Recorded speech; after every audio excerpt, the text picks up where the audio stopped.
Hey everybody, welcome back to the Making It in Music podcast series, also now a YouTube series since we launched our own YouTube channel this week. Thank you guys so much for coming here. I'm your host Heather. A shout out first and foremost to our lovely sponsors at the Dublin School of Music. Hope you and the family are doing well. Craig, missed you loads. I am absolutely delighted to announce that today I have on with me the wonderful James Byrne. Hi James. Hello, Heather. Thanks for having me. For those who don't know this incredibly humble man, James is basically the embodiment of what making it in music is about. Not only does he have multiple fingers in pies, he's a few toes in pies too. He's the owner and manager of Any Other City Records. Besides that, you've been a radio DJ, you've been a promoter, you've been a lecturer, and on top of all that, the cherry on top of the cake, you're a very skilled drummer who has played with the likes of Run that back in. I believe that you're a skilled drummer. I believe you're a skilled drummer. So, yeah, and you played with the likes of Villagers and most recently Soak. You're playing a lot with Soak now. I cannot wait to just go through your whole career and just pick it apart, and very, very excited. James Byrne is also a past lecturer of mine, so it's very fun to actually dive into your brain. Yeah, absolutely. To hear about all the ins and outs of your life outside of college. I can't wait to talk to you all about this, but first and foremost, how are you doing?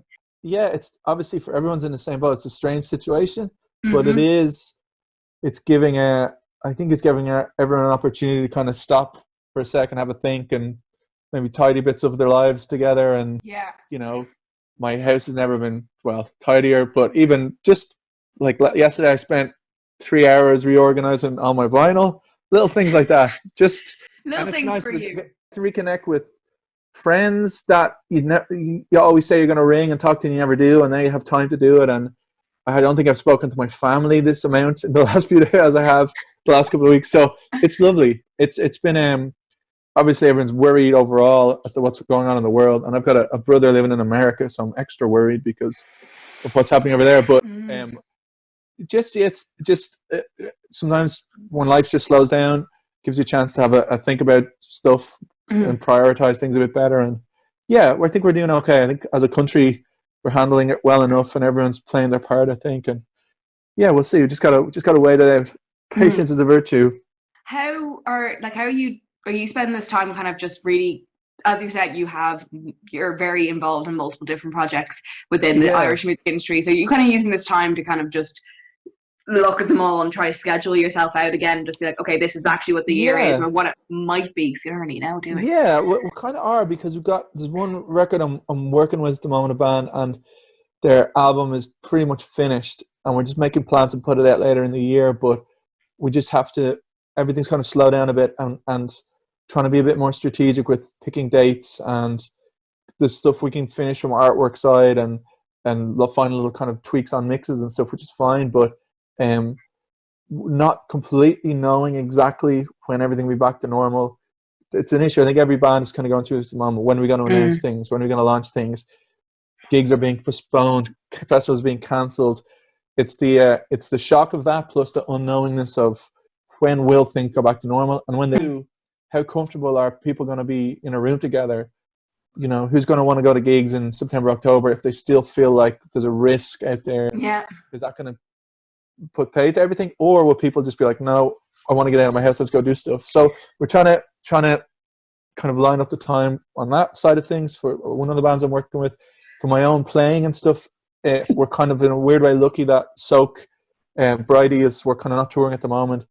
The last record came out, went really well, lots of touring last year, and then now she lives in Brighton, so she's in Brighton at the moment working on new stuff, and amazing demos that we keep hearing, and they're amazing. So we may make a record in the summertime at some point, potentially, all being well, and then that could come out, I don't know, at some time whenever records come out.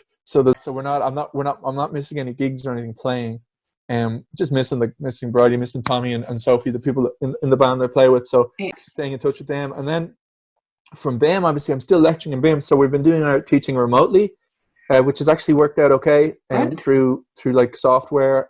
We're looking in that the students take their education very seriously, so they're engaging with us remotely, and as are the tutors, and as is BAM, trying to make it work as best as we can, and I think it is. Do you think many bands, especially young bands that you probably like come across loads in BIMs, do you think that many of them will be using this time to just make sure they have something maybe to release for the summer? Like, would Oh you? God, I hope so. I hope. I mean, that goes for every band. It goes for all bands. You can tell. I mean, if some bands, especially bands in Dublin, most bands have to work when they're not playing. I mean, it's not a full time thing. So Hmm. the fact that they're now away from work and they've got extra time in their hands, I would hope that the kind of ambitious and constructive bands are using that time smartly Yeah. and trying to write some stuff and trying to finish projects, and they're not just kind of lolling about. And I know from experience, few people I know are, and some people aren't. So we'll see. I mean, it's you can only do so much. Like, you can't really rehearse with your band members Yeah. remotely properly. So if they're at home, if people are at home, kind of writing and demoing, which would be great. If they're working on video content, which would be great. Social media, a lot of acts kind of putting out kind of Live streams. live streams, which is great as well. And we're seeing that actually music fans are engaging with that, which is really healthy. It's the first time probably for a lot of music fans that they've actively watched live stream shows because they have to. And Mm. the shows, there's like a huge kind of uptake in that, and with the kind of streaming software. So maybe going forward and things kind of go back to normal, this will now play a big part in bands' lives even more so.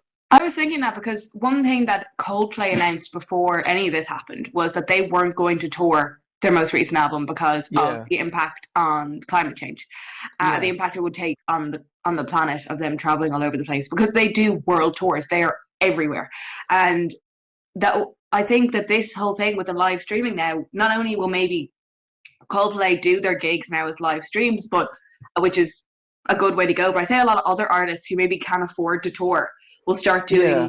live streaming gigs, like paid gigs, but live streaming.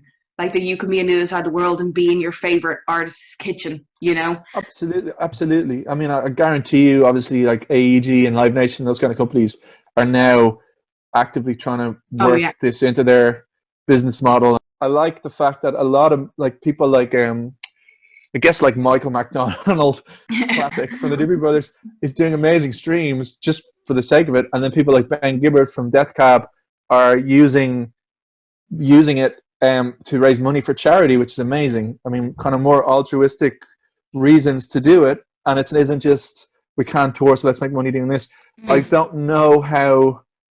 I'd be interested to see when it came to actually buying tickets for a live stream if people would, because it isn't the same as being at a gig, but very it's true. like 50% is good or 40% is good, and that's maybe something you wouldn't pay for. But if it means you can engage with the artist and send them a message, and then they play a request, and it looks good and it sounds good, and Mm. yeah, for the next 2-3 months for sure, this is gonna have to be how it's gonna be. I'm enjoying watching some streams. I've got friends who are doing it, and it's working really well. I've got a friend who lives in LA called Luke. Luke Sital Singh is a songwriter I've played with the odd time. I've played on his records and stuff. He's incredibly talented. So it's a real kind of showcase for his voice and Mm. his playing, and he's doing it in his beautiful kind of sunlit American LA kind of bungalow house, and Yeah. it's gorgeous. And they sound lovely and they look really lovely. And then there's a couple of other like the Mary Walloper guys up in Dundalk did a big kind of they built a pub in their house and they did a session, and they're like legit talented. Those guys can really play, really sing. They really know the songs. They really know that kind of music well, and there's Hmm. a lovely kind of charm to that. The kind of charm you get watching them live. So you're not losing anything really. You're just not in the room with them. But Could something be coming out of this that, like I was saying before, that like being in a live, watching a live session is completely different to being there at a gig. yeah, But the whole thing of being able to interact and make requests, could this whole pandemic open up a new gateway of like almost another side of music industry that maybe companies starting like being doing professional live streaming, and then maybe that will stop on touting, because if you have to sign up for a live stream and then you can't go to it, all you do is you take your name off the list and then someone else gets to put their name forward, you get so it's kind of stopping the whole idea of people handing in between tickets. It's if you're going to a live stream, you're on the list and you can't go, your name's taken off it. So yeah. you've kind of opened it up more that now this is more fan based, like Oh yeah, pure fan based entertainment. for sure. I mean, the for some people, I kind of don't want to generalize, but for some people, going to a gig is all about being out with your mates, getting a few Mm. drinks in, the energy of being in a room, and the music is like the soundtrack to that. Yeah. You know, and you know the kind of bands you can imagine. There's the way You see that a them all band concerts and stuff. Yeah. yeah, I mean, and when the song from the radio comes on, you stick your phone in the air, and it's Yeah. not to like diminish that people can love music however they want to love it, but that's one type of gig. But when you go to a gig and there's 200 people there, and they are hardcore fans, and they're like in love with every song, and it's very much a little kind of tight community thing, that maybe gets lost the bigger a gig gets. Yeah. For some artists anyway, and for some fans especially. So it's very easy to be, you know, a casual fan of bands and go buy a ticket, go to the gig. It's, you know, the whole night. It's like going out plus there's a gig. Whereas with this live streaming, there's so much going on in people's lives. I think you have to actively take time out of your day, and there isn't any kind of communal in the moment aspect. You're just sharing it online. So maybe it is bringing hardcore fans closer to a band, and maybe casual fans won't engage with it as much, because without the drinking and the hanging out with your mates thing, gigs aren't as fun. And it's like you're just there for the music. It's like, whoa, music's only like half of why I go to a gig, maybe less. And again, I don't want to kind of throw every band who's big into the same kind of bucket and say like all your fans don't really give a shit about your music. They do. They love it. And I've been at like arena shows, and it's full. It's like 16, 17,000 people, and they all love the band just as much as everybody else. And it's very much a huge thing. But they're rare occurrences for they're like really special bands definitely. that have that. Yeah. But there is certainly, you know, you go to a gig, and I hate one of my pet hates just in life at the moment is just obviously people's reliance on their phone. But going to a gig and standing behind people and their phones in the air and they're watching the gig, I just don't through the phone. I hate that. I don't understand. Like, I don't understand what you like. You want the experience, plus you want to record the experience, but you recording the experience makes the in the moment experience that special. So it blows my mind that that's a thing that people want to do. I've seen people whip out iPads at gigs, and like, what are you doing? You're recording the show for what reason? Are you going to watch that again? It's not going to sound as good or look as good. I've been on both sides of that. Like in big rooms, like we did a show in the 3 Arena or whatever it's called now. Just before Christmas, we were playing with an American band called the Lumineers, and we were opening up. We did a bunch of shows with them in the UK, like arena shows, and we were playing.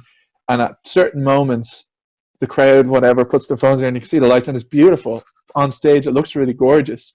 But then you're like, when you're in a crowd watching that, what you're actually seeing is just people's screens, thousands of people's screens, all in the air, and the people behind them, it's now obstructing their view, and it makes gigs weird, you know, because you're not looking at the show anymore. And I know from artists I know, or singers and bands I know who are like the Lumineer Boys and all those kind of really big bands, they've grown to live with it. They've grown like, this is how it is now. People they've paid the money. If they want an interactive play, fine, but it's the band will play fine. It's just how the crowd is enjoying it, and it's just not a lot of fun. I wish there was a way of banning phones. I sound like a bit of a granddad, but I really, really dislike it. I really think it's it takes the humanity out of the gig. I went to go see Madonna in London like a couple of months ago, and she made everyone lock their phones before. Yeah. So you got this little like slip bag, and it was only could be open when you were leaving.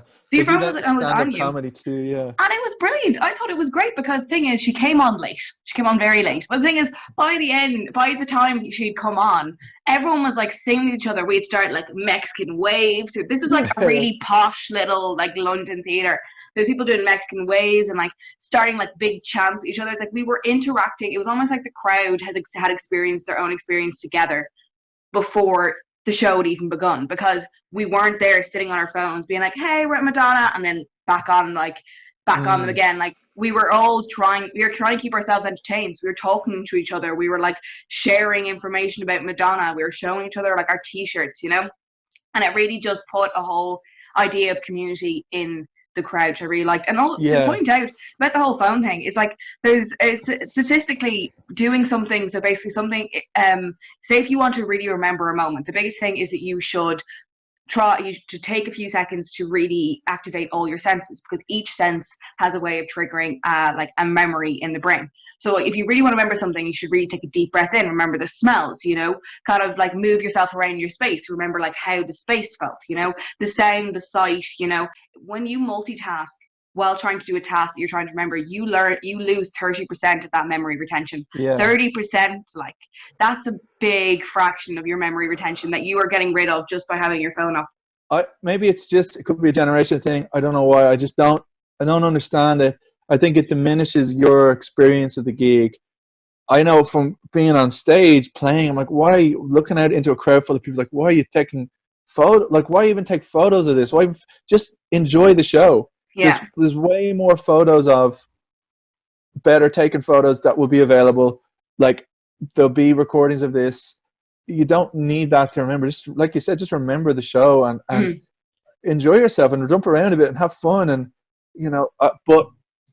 but I guess people feel if they buy tickets to shows, they want more. They want a memento, and they want something more personal. And maybe then they, because the angle of the photo, they remember where they were standing, and maybe like it's within their rights to do what they like. But I wish they could enjoy it a bit more and just be a little less. I don't know, a bit more in the moment or something. Kind of to touch back on the live streaming thing. At least in live streaming, it's very much okay. You're definitely not in the room. You're in your own place. You're watching someone. The separation is part of it. That's like you're separated, but you feel like you're in kind of sharing a moment. Whereas when you're at a gig, you're actually sharing a moment, or like you're actually you'll miss something. When you're looking at your phone, you're missing what's happening on stage. You're missing. I almost think like in a weird way, some people have lost the ability or the kind of knowledge of how to actually watch a gig and what they should be looking for on a gig. When you have people on stage performing, you should be really looking at them closely as to how they interact with each other. All members of the band, your eyes should be constantly going across of what's happening. And, it's like you're watching, you're watching people believe in themselves in front of you, and that's like really kind of like emotional, heartfelt thing. You should want to experience that.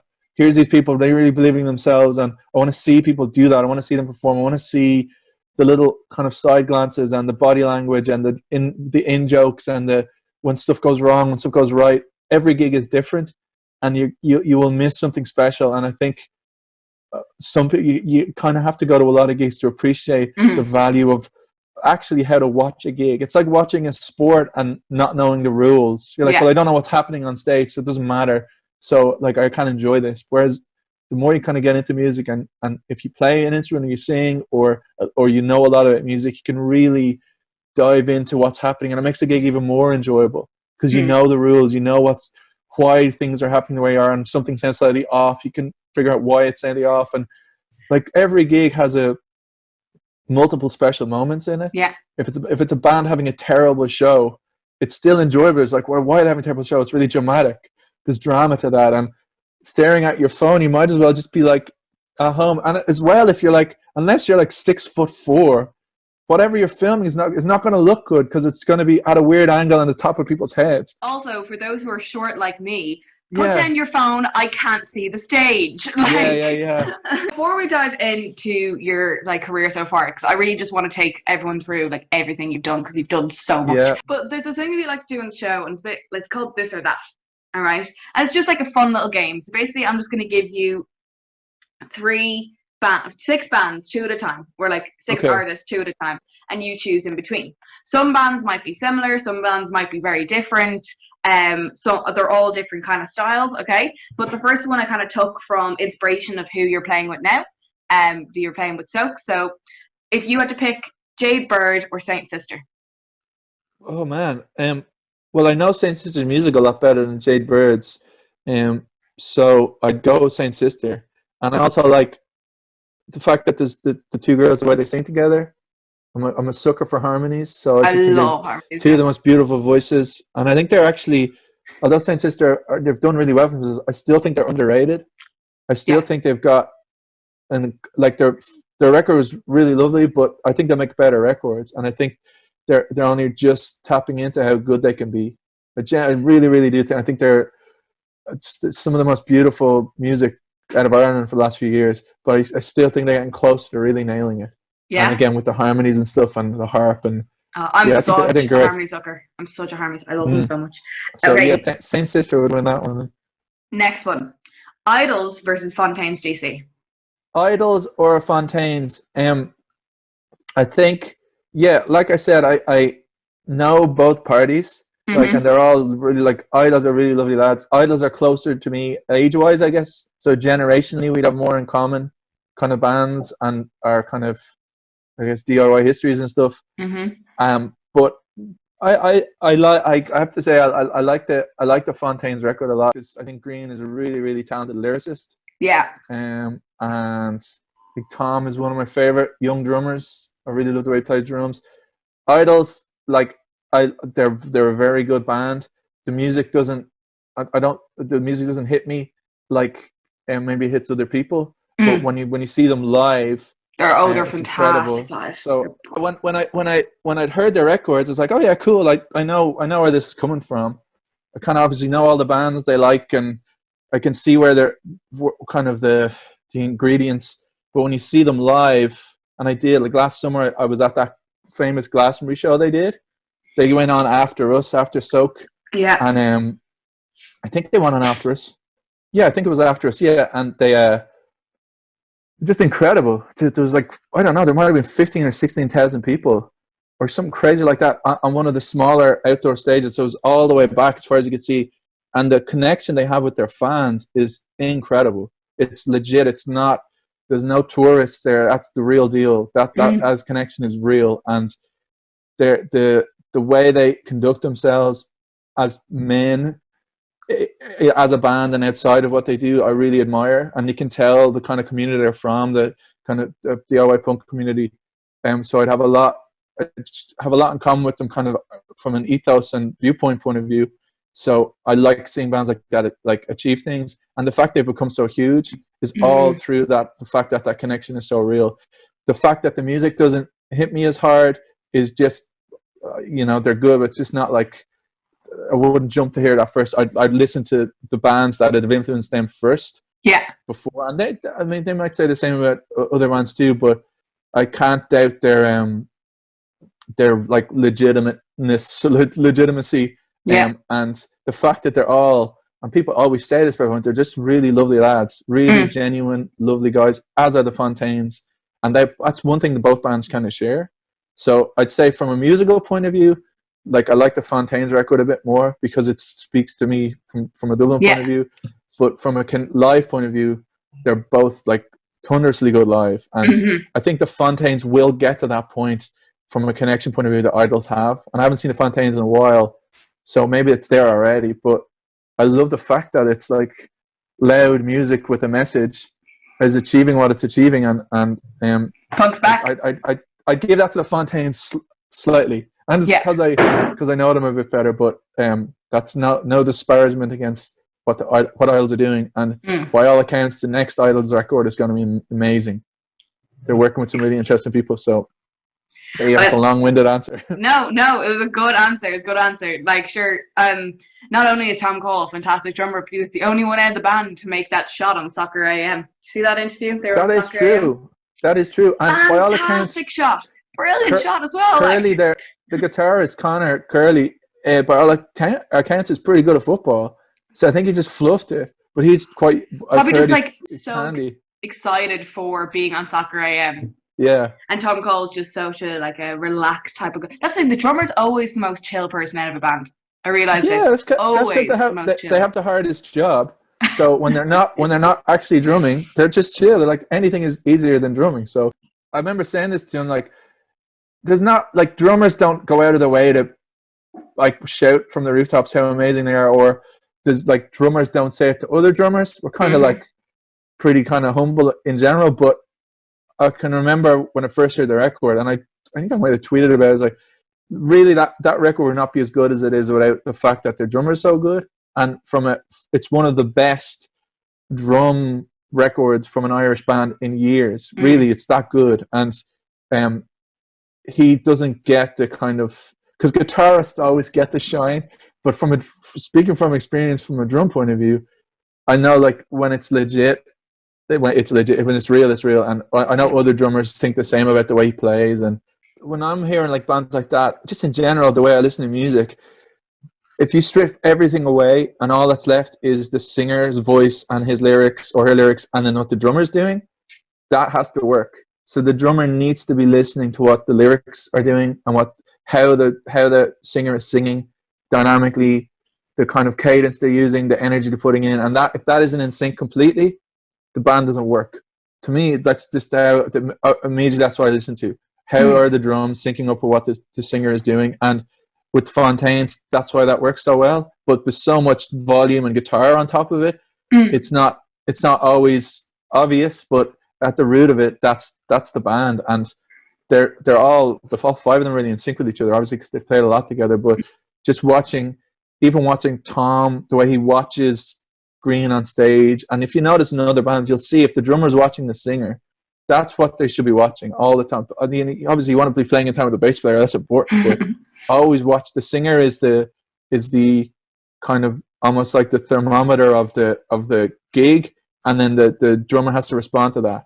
So it's like, I need more, I need less, and the drummer is the one that does that. The drummer controls the emotion of what's going on stage. So if the singer wants to go in a certain direction, the drummer has to follow them, and it has to be instantaneous, and that it takes a long time to get good, or like to be kind of on the same page, and they seem to have got it. I have one last one for you, yeah, and it's very different to the two we've picked, like the last four ones. Going full on pop industry on this one. Okay, cool. I know you have a little bit of a soft side for pop. Absolutely. But two men who are in the scene at the moment, two very kind of funny men who are very good on social media and keeping interacting with their fans, a very good fan base. Harry Styles versus Lewis Capaldi. Oh, that's a good one. So an old young boy versus a new young boy. Yeah, I think those lads might be the same age. I think Lewis Capaldi's younger than Harry Styles. I'm pretty sure they're like. I think he is. 26, 25 or something like that, or 26. 25. I like from a musical point of view, neither of them would be my musical. Some of what Harry Styles does is kind of interesting. I like that he's some of the deeper album cuts. He's trying to go for some weird stuff. It's kind of Bowie-esque a little bit sometimes. I'm trying to think of the name of his. I think is it Sarah, the girl that drums with him now, that was in. He used to play in Hot Chip. If I'm not taking the wrong girl, I think that might be. I love the way she plays. So I'm kind of, that's always a plus for that. But I think Lewis Capaldi has a really lovely voice, and I like how he's completely just at ease with himself. And I met him once backstage at a TV thing, and he's just exactly like he comes across on social media. He's just a lovely, just a lad. He's like, this is going pretty good. But musically, that's not my thing really. The Harry Styles thing musically is more interesting to me, but I still get the sense that I want like more of him to come through. Yeah, which will happen. I like that he thinks he's like mid-70s Bowie kind of vibe. He wants to dress crazy and do cool stuff, and they're both like sharp lads. I think they're both smart lads, and I like when they talk about important things, and I like when they're quite real in themselves. I get the sense that like I was Lewis Capaldi for sure. That's just who he is. I think Harry Styles too. He just seems like a nice fella, And for what they've all been through, especially the One Direction lads, Niall was born the same. By all accounts, he's just a really lovely lad, and I'd probably edge that to Harry Styles because from a music point of view. But I think maybe when Lewis Capaldi, when he'll probably grow as a writer, I'd like to see him kind of, if he just songs he just wrote himself, what they end up sounding like. But I good for both of them because they seem nice people and they're achieving. Just a little bit more of a lean. But okay, so let's dive in now, because to be honest, you probably have the best person to ask these type of questions to. Like, I wish I'd given you just like a bunch of the people that you've played with, but I don't want you to get like, because like you like the people you've like Hot Chip, Tracy Chapman, Elbow, like it just the list goes on. I wasn't actually. Connor did the Tracy Chapman's thing solo. We weren't playing with them as a band. There was only scope for the solo shows, but That I would have got been to, cool. I think I was at it. I was doing the merch at it or something, and then in Cork maybe.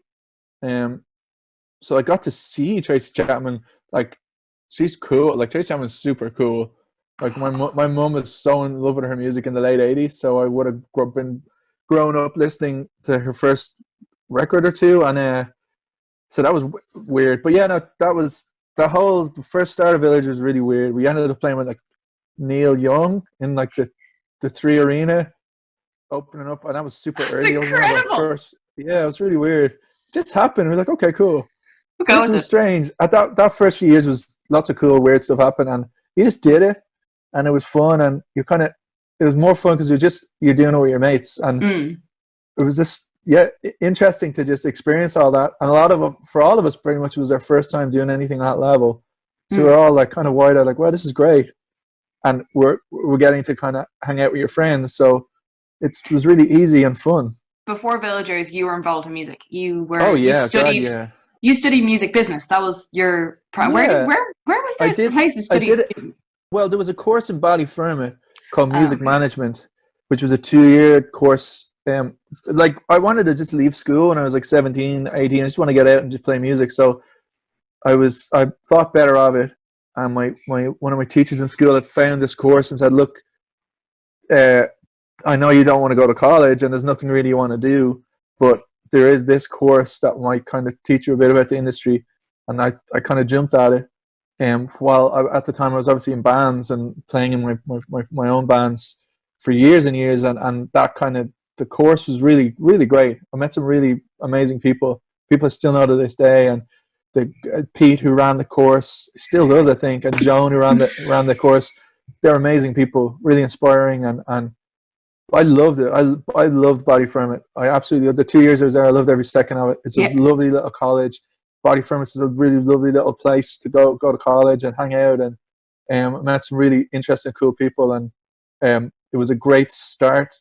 Kind of gave me a bit more structure as to what I could actually do and what my strengths were, and I kind of learned how much I really did enjoy working with bands and putting records together. And so in 2 years, I learned a huge amount, and then came out and then kind of tried to use that for the bands I was in, and around that time as well, I started working for Phantom. Well, working for Phantom. Were you there in Phantom when it got its license?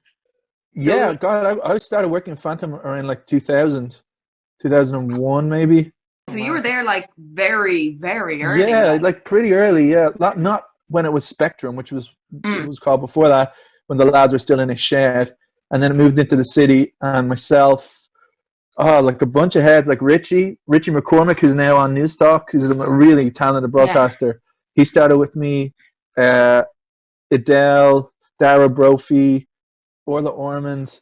Uh, it's just it was just when I started, there was like 5 or 6 of us. They were trying to grow the stations. They wanted more live DJs while it was still a pirate. So we were huge fans. Obviously, I was obsessed with the station. So we went in, and I think my show was like midnight on a Saturday or Friday, or something. So it was really late at night. I think I ended up doing a show at like from 1 in the morning till 3 in the morning or something like that on Saturday nights, just to do it because I Yeah. loved doing it, and it was unplaylisted, and I just had an absolute ball. So we were there. It was at that stage it was above Whelan's. Like Whelan's is very different now, but back in the day, from a structural point of view, there was a like a kind of an empty unit beside Whelan's. I think the unit is now turned into part of the pub, but there was like the where they stored the beer and barrels, and upstairs it was like a kitchen and a room with a really suspect kind of sinking floor. It always felt like it was going to fall down, but there was like a radio station there. So the lads had set up the pirate there, and man, I was there for like a bunch of years, like all through the like early 2000s, broadcasting with my show, filling in anytime they needed one. I just wanted to be in there playing music and Yeah. meeting people and playing new Irish stuff. And it was such an amazing time for Irish music because Phantom would play it. Phantom would play it if you sent it in, and it was good. So lots of Irish acts got their first real Is support from the is that station. where your love of really, because you're huge into supporting Irish music, like that is your Yeah. big thing, is you're all about Irish music and just supporting it. Is this where your love came from? Because you won, like Um, while you were still there, you won Best Music Driven Radio Station, didn't you? yeah, I think so. In Yeah, well, I think that's when it became, That was when it got just its after it license. got its Yeah. license. Yeah. No, like the Irish music thing is just, it's just how I was raised in music. Like when I started my first band, we were like 15, 16, like 16, like kids in school. And there was a really cool little underground scene in Dublin at the time. People might remember bands like the National Prayer Breakfast. These, you won't know these names, but like old school names: National Prayer Breakfast, Bobby Pulls a Wilson, Palamine, Free Male Hercules. Yeah, all of these bands that were kind of doing their own shows and putting on gigs, and the National Prayer Breakfast in particular were hugely Mm. important for me. Like as men, like as kind of an older male influence in the Yeah. music industry. Amazing, the three Yeah. guys, and then You mentioned we this would have. before. Oh yeah, we Yeah. would have gone to Plenty. they would have done all ages shows we went to, and we would have met them, and they would have been really supportive. And then we sent them our demo. Like our band was called Deputy Fuzz. It was like this real kind of weird arty pop music, and we sent it, and they really liked it. And they said, "Cool, we'll put your record out." And that was, to me, that was like, that's like, it was like the equivalent of like Prince to us. Like, oh yeah, I'll put your album out. So they were our favorite band, and they did, and they had a record label. They started themselves. They put out their own music, and everything they did, every kind of step they made was always with a really kind of pure ethos behind it, and like trying to be independent, trying to make something cool happen in Dublin. And Mm. that really rubbed off on us. We're like, well, we want to carry that on. And then so Patrick, Dara, and Paul, who were in that band, um, were hugely influential from a musical point of view, but just like how to be sound, what, like how cool Dublin is. It Mm-hmm. made me think like, fuck, Dublin is so cool. And like Bobby Pulls a Wilson were probably my favorite band in that time. I absolutely loved them, and I think I saw them play live like twice or three times, and it hit me so hard. I was like, this is the coolest band I've ever seen, and they're just some lads in Dublin, and Mm. Dublin is amazing. And from that point forward, all I want to do is help music from this city That's the thing, achieve. like in the last like 15, 20 years, the Dublin music scene has exploded. It has just Yeah, become huge. And you've been there for that entire time. yeah. Like I have 22, 23 years which watching that is happen. like you've just been seeing it grow and grow and grow. And I Yeah, think the biggest advice that James Byrne can offer to anyone, and you said it to us, and I always say to you, it was the first day that we had a lecture at you. We walked into the room, and you were like, "First rule of the music industry: don't be a dick." And yeah. like, and that was it. And I was like, That's I've it. carried that weight with me because the thing is, the Irish music industry is really big, but everyone knows everyone. All the different interviewees that I've had on are all working in multiple projects, and all of them like probably are 5 degrees of separation away from each other, like Absolutely. in the industry. And that's the thing, you have to be as like a sound, stand your ground when you need to, but be sound, like help other Yeah, people out, like because one day even you might be up here and then you decide to help someone down here, but within a matter of 6 months it could be like this and you could be needing them to help you out. So well, like and I mean, the whole "don't be a dick" idea is just like, no one wants to be around people like that anyway. But when you're doing something like music that's really important to you, you're very emotionally connected to it. If someone is treating it poorly, or isn't taking it seriously, or is in it for other reasons, that's kind of the other thing. You're like, you can pretty soon get a sense of someone, why they're doing it, why they're in music, what's their goal.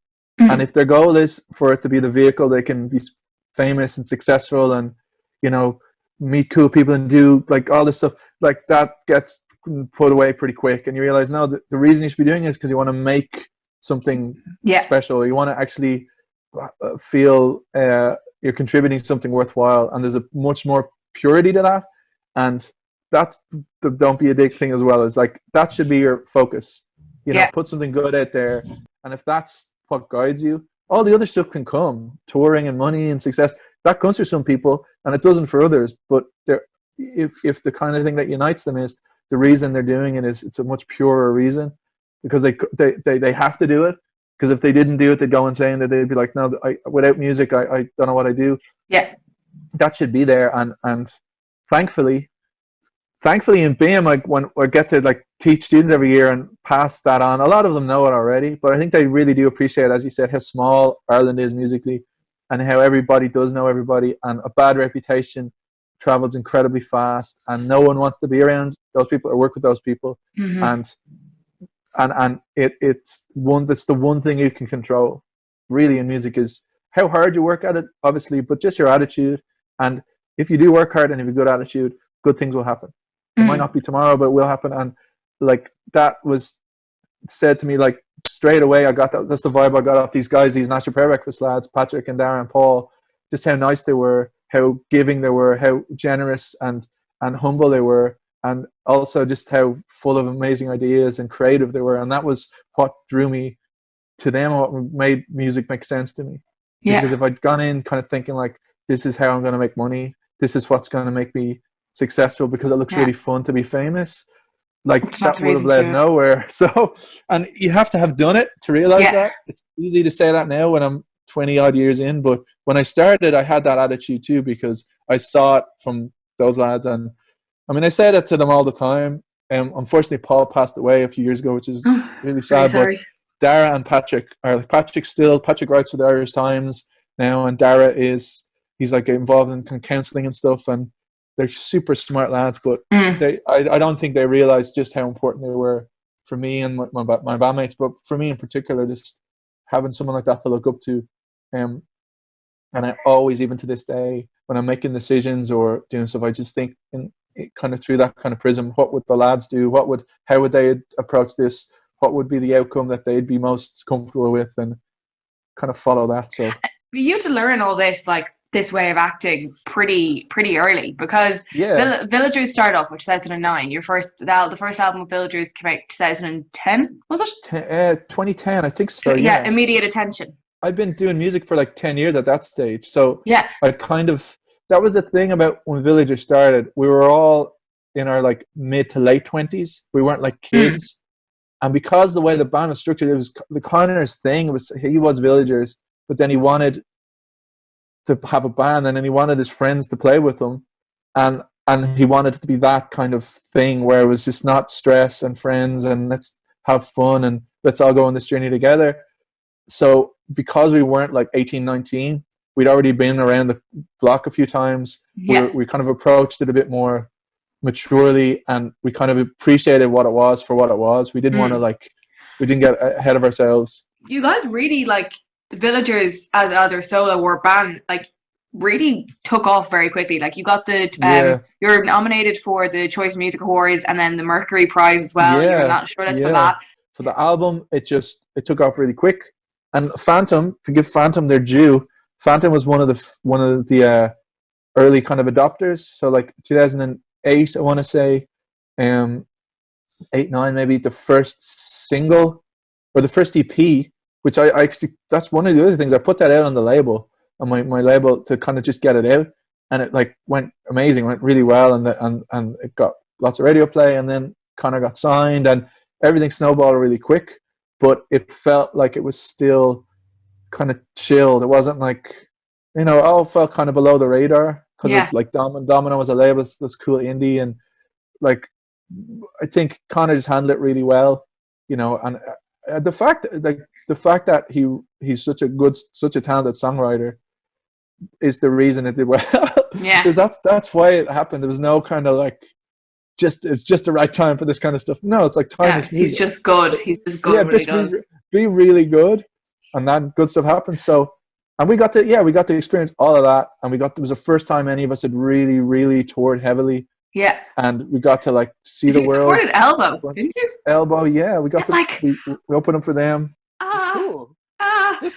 I plan to walk down the aisle to the poor man who decides he's actually going to marry me. I'm walking down the aisle to a day like this, like like doves flying. I'm sorry, just that song. Like ever since I was a kid, and like I went to go see them last. Was it 2 years ago now in 3 Arena? And like I don't know what it is about that song. It just. But they're another really good example of really nice lads that really they'd been in a band a long time before that success happened, and only that they were just mates. They stuck at it. They loved being around each other. They're really genuine guys. Everyone always rooted for them. So when they were successful, it was like, oh, brilliant, good for them. And again, and as big as they are and were at that time, like this is like 2012, 2013, maybe 2012. They were like an arena band and bigger. They were playing really big places, and they were just the nicest, most humble, funny, like real kind of Manchester sense of humor lads. And they were just lovely to be around. And again, it showed us like, man, you could be that big and still be lovely.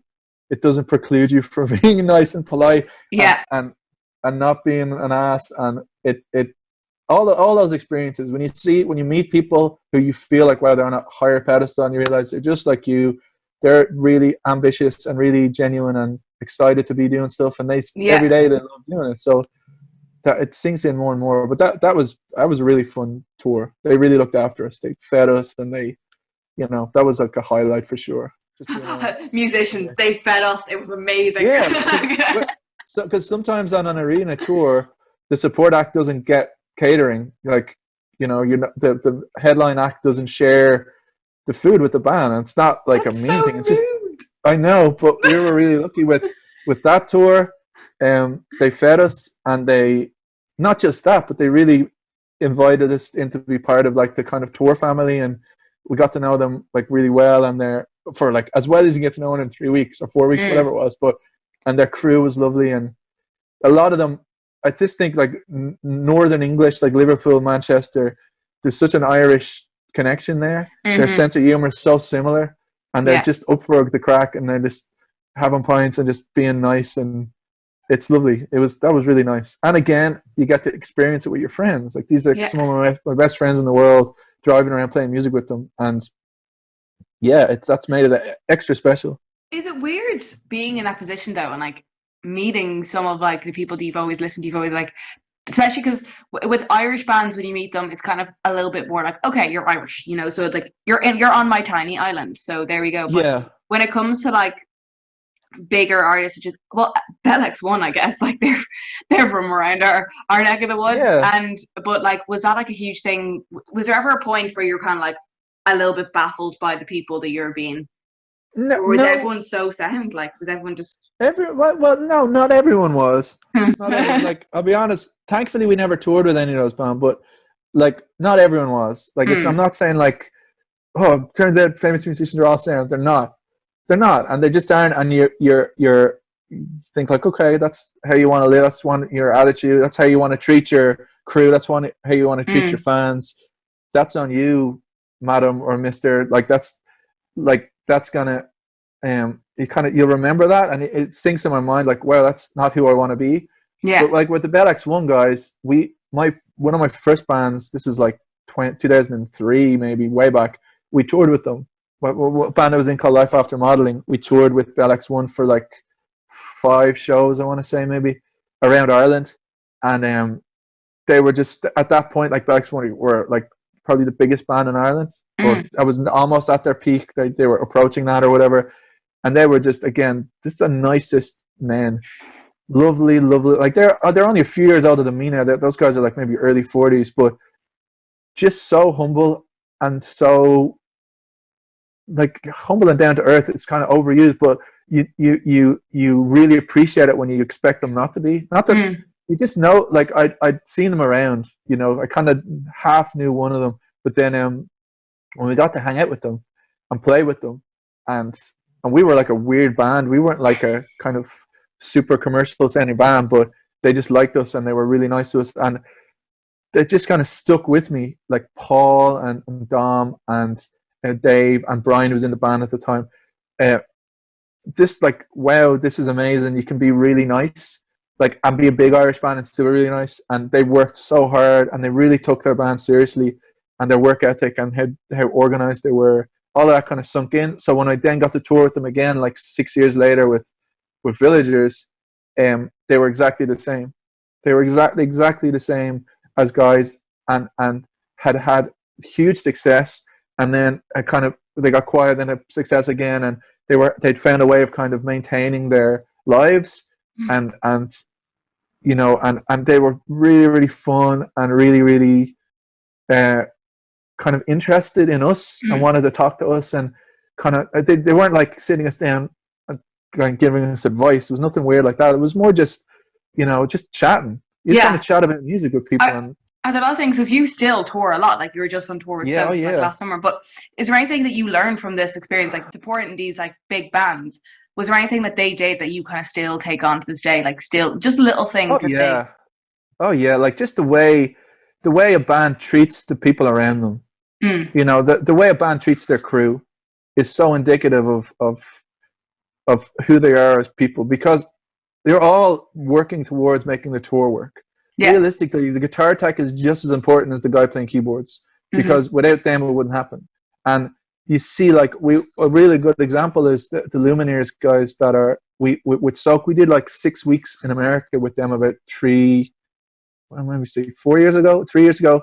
And obviously, we're still friendly with them. They're still really lovely lads. But just the way they and their crew and the people around them just felt like this big family, and it was just the most. And this, that was like the biggest tour I'd ever done. They're a huge band. They're a Mm, massive, massive band. But they're so nice to the people around them, and not like the way you'd be nice to someone who works for you, like a little conversation, whatever. Like just hanging with them, kicking it with them, and being friends.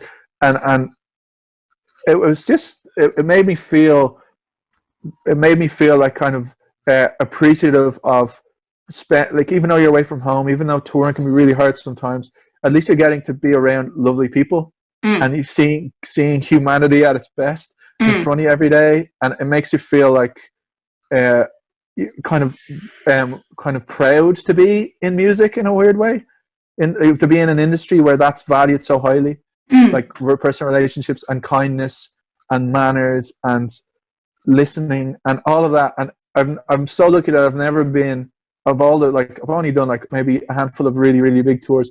I've never encountered a big band that's been rude in any way, or like not nice people that we've Mm. toured with. I've seen it at festivals, seen it backstage, other bands for sure, like especially at festivals. The value of touring, obviously, and playing is, however bad your day is, you have a release at Yeah. the end of the day. You have a show, and you can, I guess, channel that through your playing. You know, that doesn't mean like I get on stage and I bash my drums extra hard. You still have to be musical, but it's true, and you tour enough, and everyone goes through that, and then you're kind of sharing it together, and people become aware of Mm. people aren't having a good days, and the tighter you get on tour, you understand why.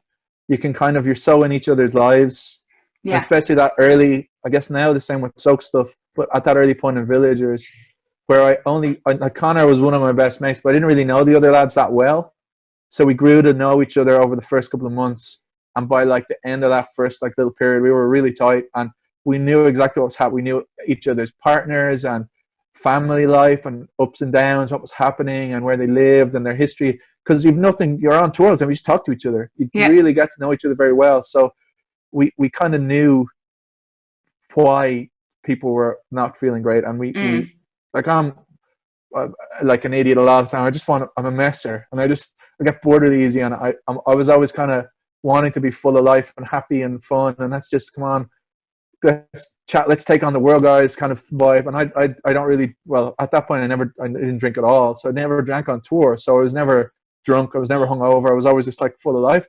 So it's not always great to be around, and I'm sure it was incredibly annoying sometimes, but it always I kind of felt as well, like the morale of a group of people touring, it's really Mm. important that that's maintained. And maybe in myself it's like, well, maybe that's what I can do, trying to pick people up when they're down and try and make everyone kind of feel good. And then also I'd be like the first person to take the piss out of someone, just to try and get kind Get of a an laugh energy going. going. And Yeah. oh my God, we like certain members of our touring party, we just like mess with, just to mess with, just lads messing. And you know, we're still friends, it's okay, but like, Yeah. you know, You have to you're keep trying to things light. feel out each other's kind of limits and boundaries, and it has to happen quick, because if you're going to be with people along for a lot of the time, and like all the time, that you want to make sure that you can be comfortable with each other and open with each other, and Mm. you know, there's no secrets, and like you tell your bandmates stuff you wouldn't tell your partner. You know, the secrets that I still have from all the bands I play with that I never told anybody. Yeah. Crazy shit you go through, bonding experiences that are really dark and really sad, and then amazing bonding experiences that are really happy and light. And Yeah. you know, so, and that's why I think, unless you've been in a band and toured and experienced that, it's hard to explain it to people at home, Yeah. like why that bond is so tight, and why, like, You might not It's see like being someone in a for pandemic lockdown, but for basically, but like, months. Yes. yeah. But then, like, I might not see someone for like 5, 6, 7 years, and then you meet them again, and it's like you just saw them yesterday Yeah, because because you you've been spend through that that shit, much time and with them. and yeah, I loved it. I loved. I think we appreciate now. How lucky we were to do that first couple of years of Villagers. Like, I don't know what it was, 5, 6 years of just playing with each other and touring. Like, how amazing that was.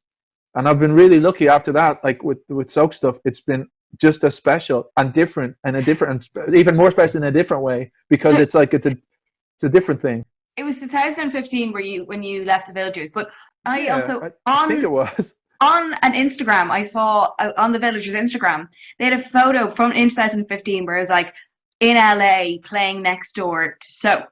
Is that where you did you meet Soak Oh through? no, no, no. We I was gone. I was gone by that stage. I think, God, my memory is so cloudy. I want to say it was like late 2014, early 2015. I think just before the third record, Yeah. Connor just wanted to change things. He wanted to make Mm, a difference in a record. He wanted to play with different people. He wanted to try new shit, and it was his band. He got to yeah. decide. So, and then we just stopped, and I was like, okay. So then myself and Tommy were in the band, and we weren't. And we was like, okay, well, Tommy was recording people, and we had known Bridie a couple of years before that, when she was like just starting out really young as a solo act. She played a bunch of shows with us. We met at like Other Voices, and just hit it off. Mm, Even though she would have been like 17, 16, 17, and we were like in our early 30s or whatever. yeah. Well, I don't know what the age is. You don't notice it because she's just like more of a grown up than we are.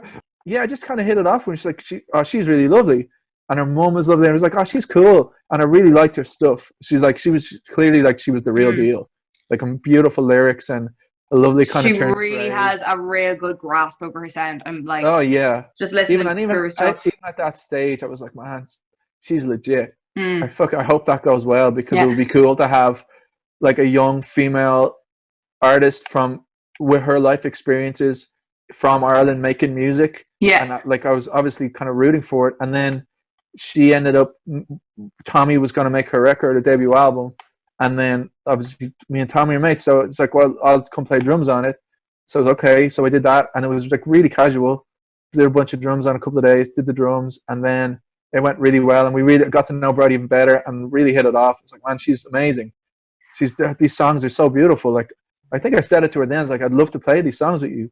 Like, we're not doing anything now. Mm. I'm not in a band. So Praise a I just bird. said it, and she was at the time, she was like, oh, this would be great. Like, cool. But if it didn't happen, fine. At least I got to play on a really beautiful album. And then a couple of months later, or a couple of weeks later, it might have been, one of our managers called and said, like, let's do this. If we're going to tour this, it's going to have a band with it. And Bridie loves you guys, and the record sounds great. And what do you think? So then it was me and Tommy. So it just felt like an extension of the record. And then the album Brilliant. came out. It was so natural and so just Mm. easy. And obviously, Tommy and me had spent, I don't know how long, like 7 years as roommates on tour with Villagers. So we became very close, Mm. often sharing beds, very close kind of vibe. So we became really tight, and we very similar sensibilities and sense of humor, and like lots, and our wives are friends, and our now like his little kids, our families are really close. So we became like really good mates, and I knew touring with him again would be a joy, and I knew Bridie was this amazing human being, and I wanted to be around her and be like, play these songs every night. Yeah. And from there it just gradually went on and on. And I mean, we're still playing with her, and we have another girl, Sophie, playing with us now, who's in the band. Who's amazing. She's The keys from the player. Yeah. UK. She plays keys and bass and sings, and she's like just such a nice human to be. It's amazing. She's And amazing, and she's so talented as well. you were meant to be supporting Sinead O'Connor in Belfast on the 7th of Yeah, I June. forgot about that. Sorry. Well, when was that meant to be? In June or something? It's meant to be. Like I was looking up on the thing last night, and it was saying that there was like no announcement that it's been postponed or cancelled of yet. So you never know. Well, yeah. Well, Hey, fingers crossed. So that'll be that a might pretty happen. good gig to Oh start back yeah, into playing with. amazing, Yeah. incredible. So She would be a so person to meet and to see what she'd be like in person. I know people who work with her, and she's lovely. She's Yay! Oh, thank God. she's had like real ups and downs in her life, but Mm, she's come out of it. I think, and again, I met her, but I know people I've worked with and said she's just like, yeah, she's just underneath everything. She's just like still a lovely lady mm, and obviously incredibly talented, but just like pure talent, mm. and it's still there. And her, so she's made some incredible music in her life. So the fact that she's still playing is a gift, and the fact Yeah. that she's still wants to do it. And I love Sinead O'Connor. I love her music. So it would be great if that happened. I'd love that happen actually. Yeah. Fingers crossed on that actually. That would But be so great. And like, yeah, especially after, like, you got, are you, how, do you have many festivals lined up? Because last year you played Glastonbury, which was we did Glastonbury last year, which like, was oh, that might Berry. have been the best gig we ever did. I think what one I of the was, I best gigs. watched, I watched a good portion of it, and because there's the one, it was on the BBC One, had it Yeah, on their player, and it's a fantastic gig. Like, it's you're it all was so real into that it. The yeah. energy on the stage is We were brilliant. and the thing is we were so tired because we'd just flown in from Really? we'd had that week. This is like rock star life, but we'd just come home. We'd been in the States on tour. We flew home to the Body and Soul Festival the previous weekend, and then we flew back to the States the next day. So we came home to Ireland for 2 days, flew back to the States to do this TV thing, and then we flew home on the Thursday, and I think we played Glastonbury on the Friday. So I think we flew straight to Glastonbury, if I'm not mistaken. I can't remember, but basically we were really jet lagged and really Yeah. tired and really kind of zonked, and then we played and it was really sunny, and whatever mood, I don't know, we were just kind of in a jolly mood, and we just played Punch like drunk. yeah, kind of. It felt really we felt kind of dazed, and then the minute we got on stage, we killed it. We played really well, and like we were looking at each other like, oh, turns out touring intensely helps you play good. So we played really well, and then we got to hang out with some friends afterwards, and like I got to meet the Idols guys properly, and then the Fontaine lads were there, and a bunch of other friends were just backstage, and I almost got to talk to Cat Power, but I got too nervous, and then we left, and Ah, then we no. left that night. Like Bridie stayed down with her friends that weekend, but me, Tommy, and Rory and our crew guys, we left. So it felt like a daze. It almost felt like it didn't happen. And then the next day we flew home, and I was like, in the space of 7 or 8 days, we'd been all over the world, and I just remember that gig being like, wow, this is really special. This is Mm. another beautiful moment of my life, and I want to remember every bit of it. And then when I look back at the recording, I just look really tired, start to I look didn't really think you dense. looked But tired at all. Like, no, when I was watching, I thought you guys all looked really into it. Like, you all oh like no, we looked were really into it. We excited were for just it. tired, just Yeah. tired into it. But and just, I think we were kind of giddy on stage, so we were just laughing and having fun, and like just having the crack and taking the piss. And I think that people can see that when we're around each other as well. That we just really love being around each other, and Yeah. I hope it comes through on stage that we have that kind of bond. And yeah, I feel really blessed to do that, because it's again similar to Village. It's like playing music with some of my best mates, and Yeah. it's crazy because every day I'm like, how am I doing this? Like, how have I gone away with this But, for so long? but what gets me is that, like, besides doing all this and like playing with your mates and going on tour and having like, Yeah, you have your own music label as well, that you have released yeah, other people's music, like James Vincent McMorrow and yeah, Girl Band and Jet Setter. Like, yeah. so a question. I was looking back through it, right, and I was looking at James Vincent McMorrow album, the Rising Water album. Was that you guys? No, God, no. I was Okay. like, because like James is one of my very good mates, Mm. and we've been friends for a long time, and we almost started like kind of properly in music in like '07, '08 kind of time, together, Yeah, because at the a voting album similar was time. so young, like on the Yeah, Any Other City yes. So it's like website. the only thing I've released by James is a single. I've only put out one limited edition 7-inch single, Oh. uh, by him, and Red Dust is the name of the song. And Mm. um, but like we known each other, like we met each other through our girlfriends and our wives who were friends. And when we met each other, like I think like Wendy, my wife, was like, no, Emma, his wife, and it's like, oh, I just met a new guy, he's a musician, his name's James, he's got a beard, and she's like, that's crazy. When we met finally, I'd only heard his music a tiny bit, and I knew this incredible voice and stuff. But when we met, it turns out we had lots in common. Like we were both like mad about hip hop and like weird punk music and emo and sports and like real similar sense of humor. And we just like, fuck, how did we not know each other before this? This is crazy. Yeah. And then he was just starting out, and he was like on the kind of first steps to trying to do stuff. And I just like we got like super friendly, and I kind of just realized, man, this guy he really wants this to work, and he's working really hard, and he's really talented. And I hope this happens for him. As you do with all your mates, you just root for them. And then Yeah. he went to London, and I can remember I went over to stay with him for a little while in London, and we just as friends do, trying to start yourself out in music. And then he like I think he had his publishing deal at that stage, but I can remember he was almost about to get record deals and stuff, and stuff was almost happening, and then it didn't. And I was kind of eating at him, and I could see in his mind, he's like, "Oh man, fuck this! I just want to make a record. I'll do it myself." And he did, and it was amazing. It was like his first record did so well, and it was just him doing it. Yeah. Because he just was sick of waiting around and sick of waiting on the industry, and he believed in himself. And I really admire him for that. I don't say this to him all the time because you don't say that to your friends. It's weird. But like, he knows how I feel. I'm like, he's really inspirational the way he kind of just took the reins of his life and said, I want to do this. Yeah. And he made the record he wanted to make, and then he owned it, and they put it, him and his managers, they put it out, and it became a huge deal. And every step of the way through his career, it's been him calling the shots. Yeah. And that's something to really admire, how he's navigated himself in the music industry. And again, another dude that's just always been a really good dude and really good guy. And then the Red Dust thing was just, I just wanted to put a single out, and it's like he'd like my label, and my label was this cool little thing. I said, let's put a single out.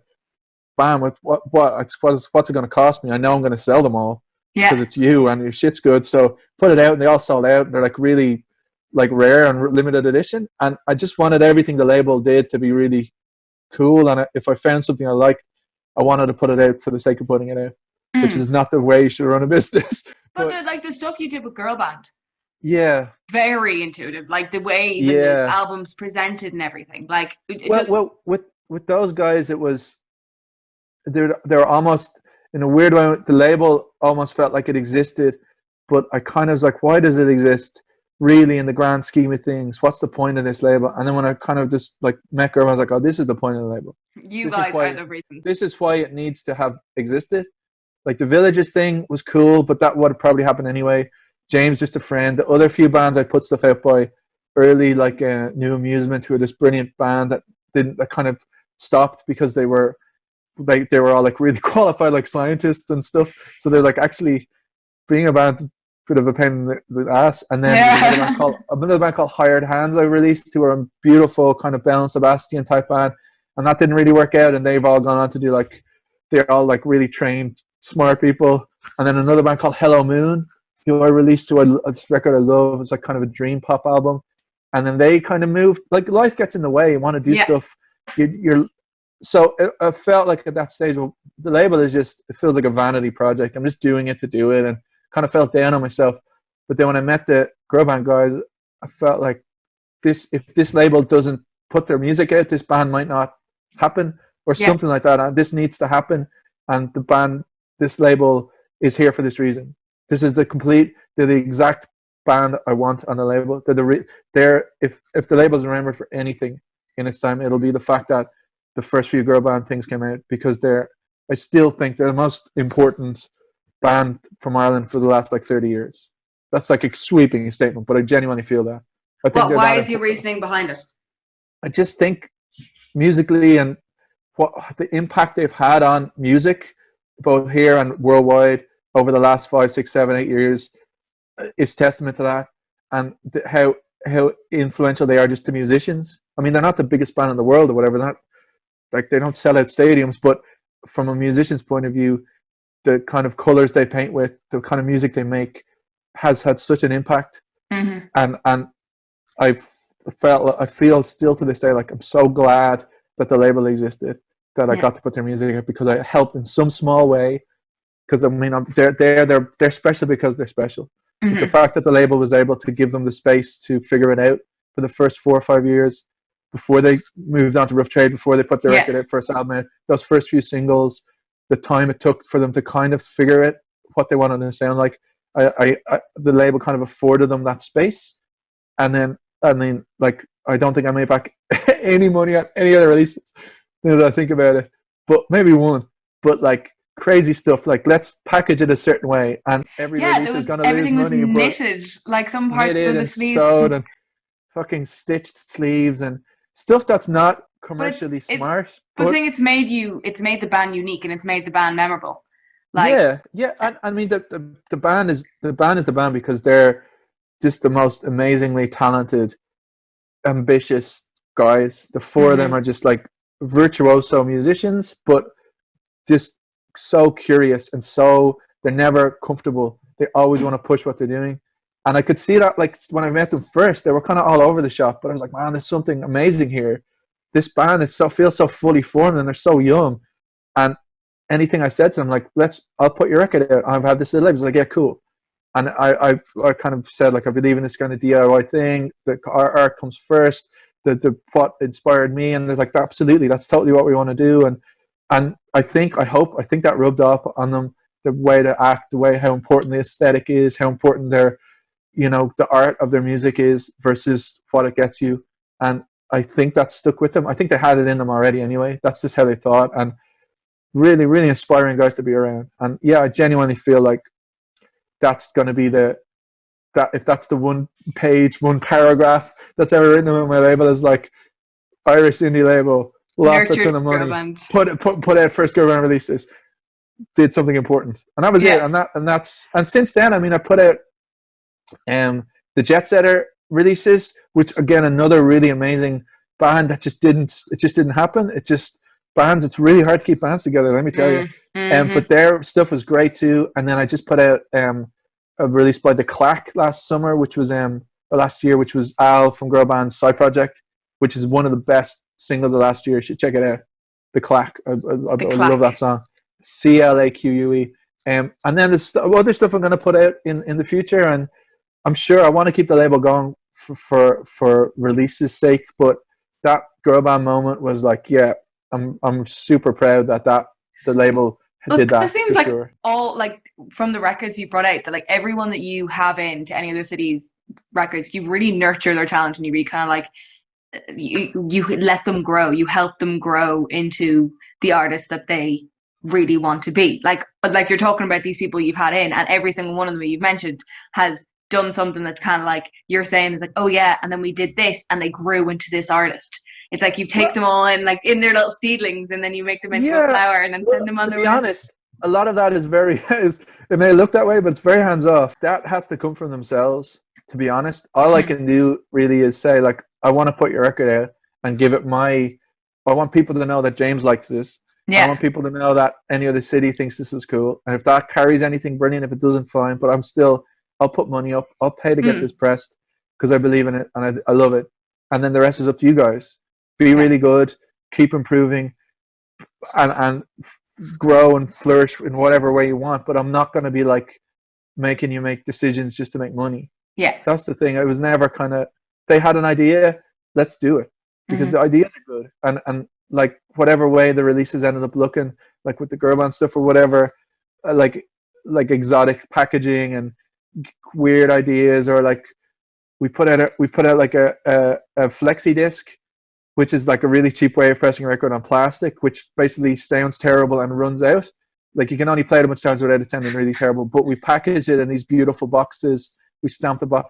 It was a complete art over commerce move, just for the aesthetic only, because the song was only 25 seconds long. It was almost like this kind of conceptual thing. But I loved doing that, and I loved the fact that we put it out. People loved it. And they're like, "This is really beautiful. This is great. This means something. This shows that the band put their time into it, stands for something, and that the label stands for something, and that lasts a lot longer than money. Although money is great, but you does last longer. You realize that like you could play it really safe and probably make your money back and not really leave any kind of impact long term, or go the other route and try and make an impact, try and inspire people. I mean, a label should inspire people. Like the way I work, I hope is inspiring in some way to some of the bands I work with or whoever. For that reason alone, any other cities have been hugely successful. Yeah. Like for Arctic, it's been a brilliant success Mm. because of what it's put out there. Before we do our Desert Island list to wrap ourselves up, Yeah. is there anything that you want to shout out? Anything that you want to give out there to the public? Any bands you want to mention? Anything that you're up to at the moment that you want to mention? Obviously, Pillow Queens that I work with. So I manage Pillow Queens, who are fantastic. Incredible band. Like they're just so good. I'm around them all the time. I've been working with them a couple of years now, so I'm so immersed in their music. It's very obvious to me that they're really special. But for people who've never heard them, it's like, wow, this is amazing. It's like, yeah, no, of course they're it is. So good. They're incredible. So and they're an example of a band that they kind of came together out of other bands, kind of again, not like 17, 18. They're like in their mid to late 20s, wanted to make music with their friends, are doing it for the right reasons, just happened to be incredibly talented, just happened to be like four of the hardest working women I've ever been around, hardest working people. They want to rep their community, so they're all like kind of coming from like the underground kind of, I guess you call it the queer punk community in Dublin. That's the scene they kind of came from, and then they kind of got together, formed the band for fun, but it was really good. So it's like, well, fun's not enough. You can actually do stuff. So they've toured a bunch, put out some amazing singles, amazing videos.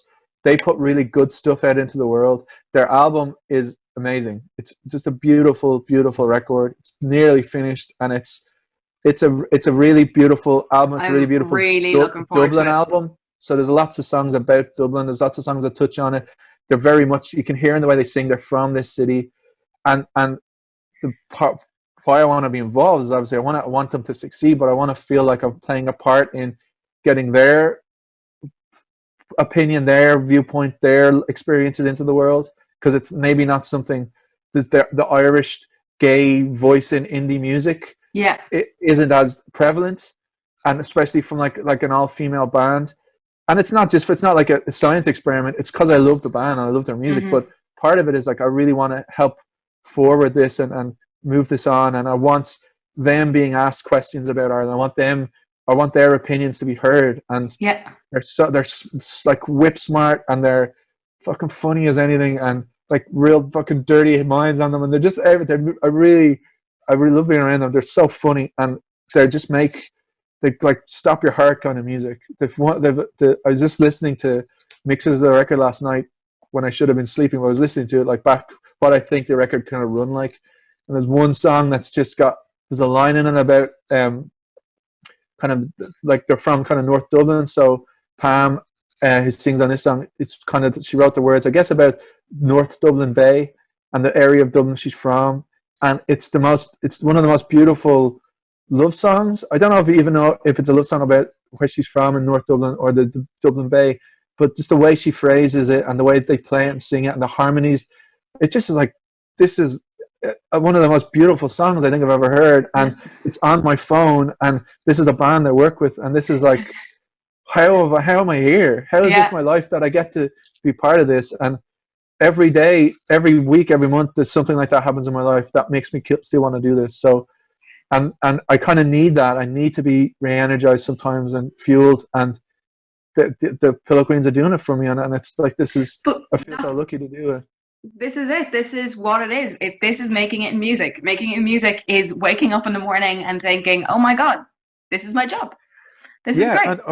This is like, something I can hopefully do enough to keep doing this outside. Like this, if I was not smarter, but if I was more careerist, I would have made different choices, and I'd probably be twice as wealthy, but like 1% as happy, you know. And I think that's what I feel like that's my job. That's my role in Dublin and in Ireland in music, if I have one, is to just be that and be positive and be the guy people go to ask what's good in the city or what's cool or what's going on. I'm able to say like, check this out, check that out. So like there's a bunch in the city at the moment. There's obviously the hip hop scene is amazing. There's the guys, actually Nick, he used to be in Sick Nanley, and his like Burner Records. It's like a little below the radar, but it's really The No, funny I had guys. had on PDF Pocket Hole a couple of weeks ago, and he did a Okay, show with Sig Nanley only about a week after the thing, and it was fantastic. Like, you know, it's yeah, good he's stuff. brilliant. He's so Like good. Dylan, like Waste Fellow. I think he's a Mm, bit of a genius. hmm There's like obviously singer songwriter, like Maria Kelly, who was in your guys' Maria class. Kelly will actually be on the Making a Music She's podcast this week, so. everybody. I think she's one of the best songwriters we've produced in this country in so long, She's and fantastic. she's getting close to getting her. I guess what's going to be her big record or whatever, her statement, her whatever she's writing at the moment. Her Her songs get better and better. There's like some really good metal bands in the country at the moment. There's some really really good punk stuff. There's oh man, I don't want to forget anybody. There's a band in BAM at the moment who I love called Nice Try. haven't heard I of think them. they might be my favorite band in college at the moment. Like they're my students. I kind of like all the students are great. Let me clear, like everyone's talented, but Nice Try make kind of beautiful, kind of a poppy, kind of poppy but naughty, kind of shoegazy music, and I think they mean a lot to me. I think they're really Excellent. beautiful songs. So if Yeah, people were to find yourself on like social medias and stuff, it's Any Other City Records on Facebook anyway. yeah. I don't, to be honest, I don't really Social use medias. Facebook. I'm like really bad. The best thing to get is just on Twitter at Any Other City. To wrap it all up, Yeah, your desert. So there's a helicopter outside about to bring you to an cool. self-isolation island, Yeah, away from the pandemic, and you have 5 albums or songs that you can bring. I'll go with albums because because I'm on the desert island. I need like I'm trying to think. So first record I pick obviously because it inspired me to maybe start the label, and it gave me the name for my label. It's the one and only album by a band called Life Without Buildings, who are Okay. a Scottish kind of post punk band from the late '90s, and their album was called Any Other City. So that was it was put out by a kind of offshoot label from Rough Trade Records, and they were a band that didn't really do anything. Mm-hmm. They put out that's a lie. They put out that record. They toured. They made incredible music. It's not for everybody. It's a tough listen because of the kind of music they make. But if you like the Fall or you like kind of post punk music, but imagine the Fall but with like a hyperactive female singer. So Sue, the singer in the band, she's now like a performance artist. But I remember hearing it and feeling like, wow, this is my band. This feels like, how is this band not changing everyone's lives? I was so lucky. I got to see them the one time they played in Dublin, and it was in Eamon Doran's in like 1999 or something, and there was maybe 6 people there, and I saw it, and it changed my life. It made me want to still do music because at that point I was like, fuck music, Maybe, yeah. it's too hard, and it's not going anywhere, and nothing sounds good. And then I heard that, and I felt like, wow, this is amazing. This is so special. This is what the power of music. So Life Without Buildings. It's available to buy on vinyl. You can buy it now. It's been reissued. It's definitely on Spotify and stuff. And you'll see what I mean. Maybe it's a weird listen for some people, but get into it and stay with it, and you'll grow to love it. And actually, some of the greatest lyrics I've ever heard. So number one, definitely Life Without Buildings. Number two would be probably the second or third album. I'd say second album by a band called Outcast from Atlanta. They had a record called AT Aliens, which was their second album, and it came out in '96. Showing my age here, but I can remember when I first heard the record, first heard the first single from it, called Elevators. Another kind of life changing moment of I'd never heard music like that. I'd never heard it sound something that sounded so modern, but also so futuristic. And I think they're my two favorite rappers, or two of my favorite rappers in the group. And that album is just from start to finish. In fact, their first 5 records are perfect. They never put out a bad album as a group, but that album in particular really hit me. And I'd need to bring some hip hop with me. And Mm-hmm. it's so hard to choose because I could choose of multiple albums from that kind of time period, kind of mid-90s, when I really loved hip hop as much as I did. But that AT Aliens, because of how fresh it still sounds. It sounds like it Mm. was made yesterday. And I think they're genius artists. I think they're like our generation's Stevie Wonder, or like artists of that kind of level. Sankonia is their 4th record, and that's amazing. Their third album, called Aquemini, is, from a musical point of view, is an amazing soul album, amazing musical kind of, I don't know what the word is, like kind of collage of beautiful sounds with some of the best rapping you will ever hear. Stankonia is amazing. It's another amazing record. And Love Below Speaker Box is very bloated, but it's bloated for a good reason because there's so much good music on it. Any like Outkast, like I just sing their Great praises band. all day long. But AT Aliens hit me. That was a very important record when I was young. Okay. So that's two. Third. The third record, I go further back in time, I guess. Like way back in time. Would be, it's not necessarily an album, but it's like just a collection by Hank Williams, like a country and western singer from the 40s and 50s, like the 40s, early 50s. He died young, sadly, but he's my favorite. He's my favorite singer ever. Yeah. He's my favorite songwriter ever. I'm named my son after him. So I love Hank Williams' music. I love its sparse simplicity, and it shows me that when you hear everything, every piece of music I hear in the world, I always reference it to Hank Williams' music, even if it sounds nothing like it. Does it have the same simplicity and purity of message? Is lyrically, is it as good? Does it move me as much? Yeah. And because the music is so sparse, but it doesn't need anything else. And it shows when you blow the record out and add a million things and you completely dilute the record for no reason. Just go back to the simplicity of someone like Hank Williams. So I need that in my life because it's a discipline for my brain, my ears. So definitely a Hank Williams record. Like one of his original albums, but it's probably better to kind of a collection. Yeah. Whatever compilation that's best nick with the songs I love. So Hank Williams for sure. I would need something by Nina Simone for sure because I love Nina Simone so much. So oh my goodness, a Nina Simone album. I'd have to have a think of the one I'd need for different moods. Maybe something super jazzy, something kind of more soulful. So yeah, I like a Nina Simone album because she's my favorite like female vocalist ever. I really love her stuff, and it's music and I play it for my son all the time. It feels like it's like food for your soul or something. It is good for your brain. It's like reading an amazing book or going to an art gallery or something, just listening to her music, listening to the way she interpreted music. And then I'd probably, if I had to bring one final record, I'd want to bring two, but if I could only bring one, I'd probably bring, there's a record by Art Blakey and Art Blakey's Jazz Messengers. It was like a jazz drummer from the 50s and 60s and a band leader. And he's a record called Moanin', which is, it's probably the record people know most by him. He's another album called Mosaic, but I'd probably bring Moanin' because it's my son's favorite album. And he'd probably be with me on the desert island, so I'd bring that. But it's like jazz in general, for a lot of people who don't listen to jazz music, and I'm not going to claim to be an expert, it's very difficult to get into jazz because you think of it as a genre, and it's hard to like pick someone, buy a record, and know you're not making a mistake or you're buying like the wrong one of their albums because they put out so many.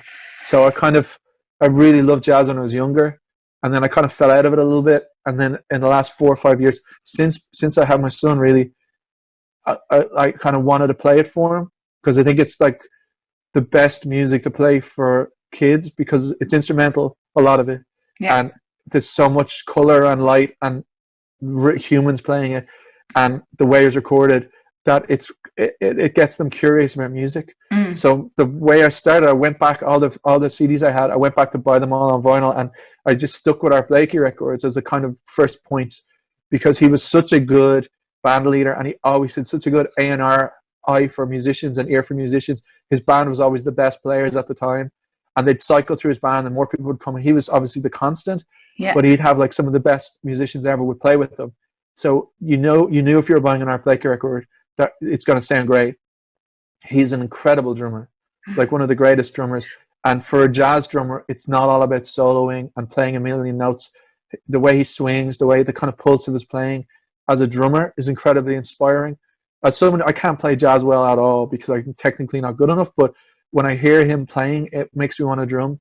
And he just had the most, you could tell he was always smiling when he played. There was a joy in his playing. And again, with that particular record, that lineup of the band, Lee Morgan was a trumpet player, this incredible trumpet player who's well known in jazz circles, but just an amazing life force the way he played. Benny Golson was the guy that played saxophone on it, another really beautiful musical kind of lyrical saxophonist. Bobby Timmons, who wrote a bunch of the tracks on the record, actually the arrangements, this beautiful piano player, lovely lightness of touch, jazz piano, but really lovely. And then Jamie Merritt was the bass player, and all five of them were incredible musicians. But the way they played together, it's one of the best jazz albums I think ever because of that. Because it's really, it's not it's not like a Miles Davis record where he leads, everybody follows, and then everyone plays around him. It's all about the soloist. It's all about the lead musician.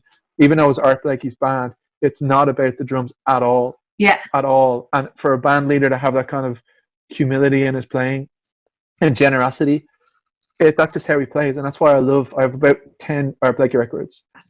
So Outcast record, Hank Williams, Life Without Buildings, Nina Simone, and Art Blakey. That's pretty good. I'd be happy with that. That's a nice round collection you've got there. Yeah. Well, look, everybody, thank you so much for listening in to the Making It Music podcast. And if you're watching us here on YouTube, hope I dressed well enough for you today. But thank you guys so much for coming. Absolutely chuffed to have more and more listeners every single week. You can find us on Instagram and Facebook at Making It Music, YouTube Making It Music. Make sure you check out James on Twitter at Any Other City. Thank you. Yeah, thank you so much. Thanks to Dublin School Music for always helping us out and sponsoring the podcast. Have a fantastic week, and make sure you check in with us later in the week, because we're going to have Maria Kelly on the show for a lovely interview about what she's been up to recently. So thank you very much, and we'll see you later, James. Have a fantastic day. Bye.